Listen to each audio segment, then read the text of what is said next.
Friends అందరికీ good morning. అందరు ఛాయ్ తాగిరా? నేను మామూలు అయితే ఛాయ్ పెడుతున్నాం.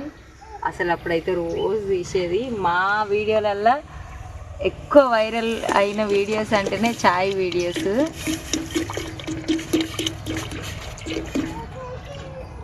ఇగో ఈరోజు అయితే ఛాయ్ అమ్ములు పెడుతుంది అనమాట. ఎవరు పెడతారు? అమ్ములు మంచి అల్లం వేసి పెట్టిన ఛాయ్ అయితే చాలా బాగుంటుంది. మా చాపత్తి అయితే ఇదన్నమాట. మరి మీరేం వాడతారు కామెంట్ చేయండి. వేసిన నేను అల్లం వేసి జెమినిటీ చాపత్తి వేసి చిక్కటి బర్రెపాలు పోస్తే అబ్బాబా మస్తు ఉంటుంది ఛాయ్ అయితే. అసలు ఎండాకాలం అస్సలు తాగబుద్ది కాదు ఛాయ్ అని ఇక అల్లం వేసిన కాబట్టి కొంచెం అయితే తాగుతా. మీరు అందరు ఛాయ్ తాగిరా లేదా కామెంట్ చేయండి. బాయ్.